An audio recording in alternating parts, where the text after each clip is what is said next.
Hello hi friends, welcome back to Sai Surya cooking channel. Today recipe వచ్చేసి మనం శనగపిండితోటి అట్టు వేసి కర్రీ చేసుకుందామండి. చాలా బాగుంటుంది, పకోడీ కర్రీ లాగే.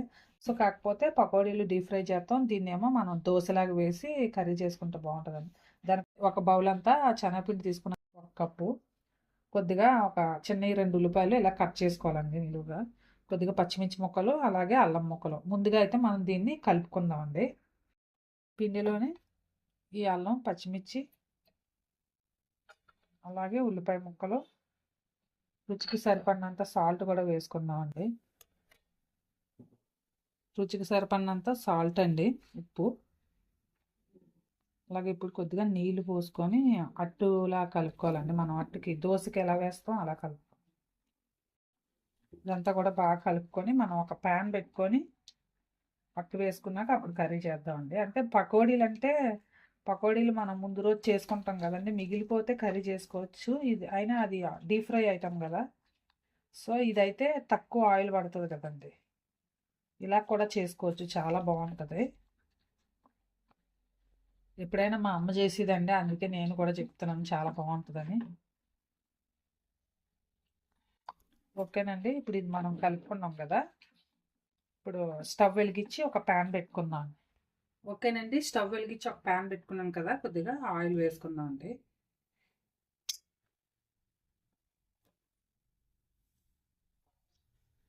ఆయిల్ హీట్ ఎక్కింది కదా, ఇప్పుడు మనం అట్టు వేసుకుందాం.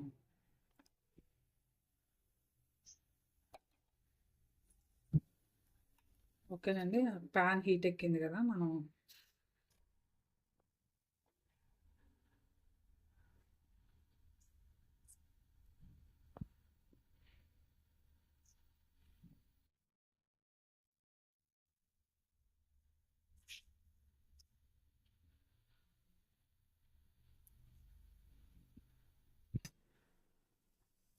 ఓకేనండి, ఇది కాలేలోపు మనం కర్రీకి ఆనియన్స్ అవి కట్ చేసుకుందాం అండి, ఇది వేగేలోపు.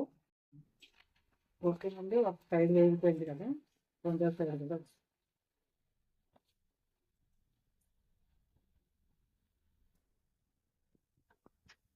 ఓకేనండి, ఇది వేగిపోయింది కదా, దీన్ని తీసుకుందాం అండి.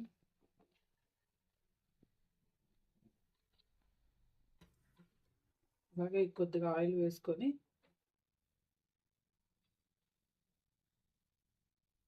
సరిపోద్దండి, ఆల్రెడీ ప్యాన్ మీద కొద్దిగా.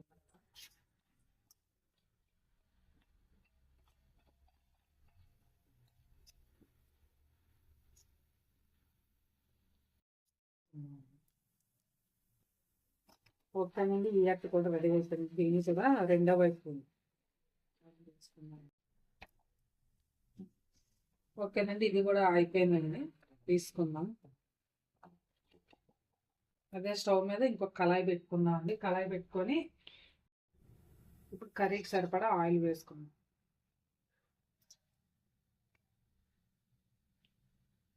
1.5 టేబుల్ స్పూన్ అంతా ఆయిల్ వేసుకుంటే సరిపోతుంది. ఓకేనండి, ఆయిల్ హీట్ ఎక్కింది కదా, ఉల్లిపాయ ముక్కలు వేసుకుందాం.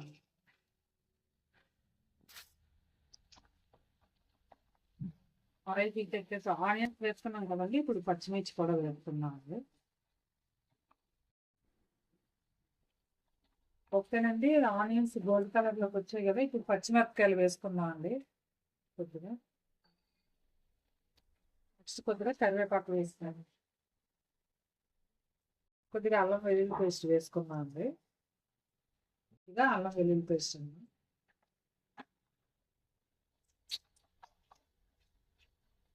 ఇది కూడా ఒక నిమిషం పాటు ఫ్రై చేసుకొని ఇప్పుడు ఇందులో టమాటా కట్ చేసి పెట్టుకున్న టమాటా కూడా వేసుకుందాం అండి. కట్ చేసుకున్న టమాటా.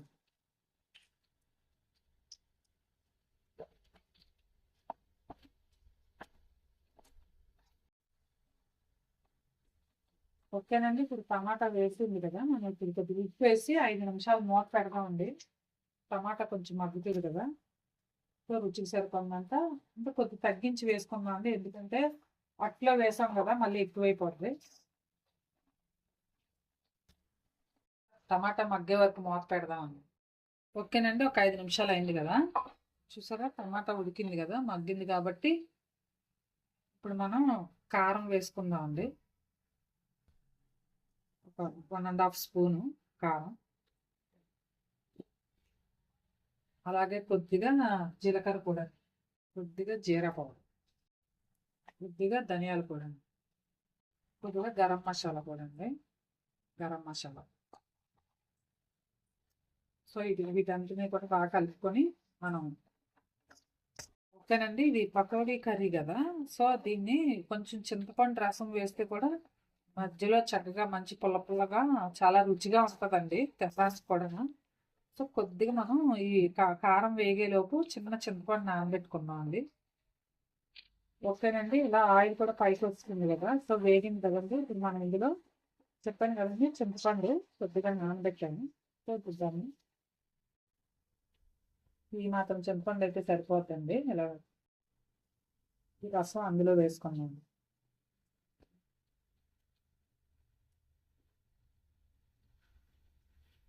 కొంచెం నీళ్ళు పోసుకొని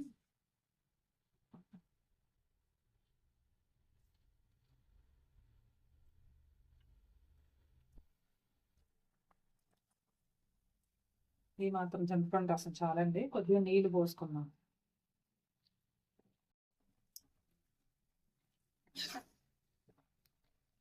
ఇంకొంచెం నీళ్ళు పోసుకున్నాం, ఉడకాలి కదా అది. ఓకేనండి. ఇక ఇన్ని నీళ్ళు పోసుకోవాలండి. అంటే మనకి ముక్కలు ఉడకాలి కదా, మనం అట్టు వేసాం కదా, ఆ ముక్కలు ఉడకాలంటే ఈ మాత్రం నీళ్ళు ఉండాలండి.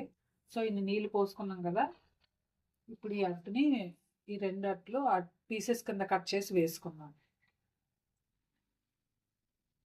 ఇలా ముక్కల్లా కట్ చేసి వేసుకోండి. సేమ్ ఆమ్లెట్ కర్రీ కూడా చేసుకుంటాం కదండి, అలాగే.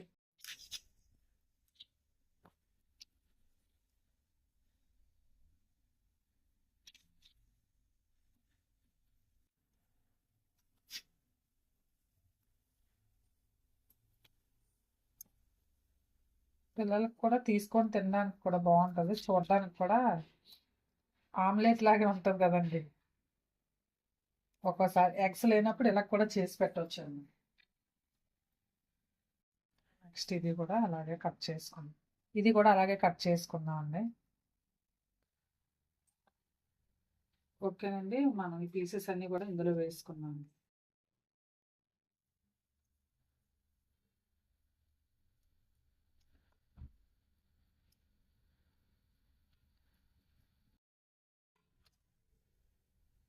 రెండోది కొంచెం బాగా వేగిపోయింది కదా,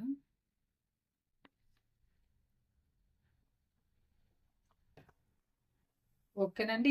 ఇది ఉడికే వరకు ఒక్క 10 నిమిషాలు కొంచెం మీడియం ఫ్లేమ్లో పెట్టుకొని ఒక 10 నిమిషాల పాటు మూత పెట్టుకుందాం అండి. మూత పెట్టుకుంటే మనకి కర్రీ రెడీ అయిపోద్ది. ఓకేనండి. 10 నిమిషాలు అయింది కదా, తీసి చూద్దామండి.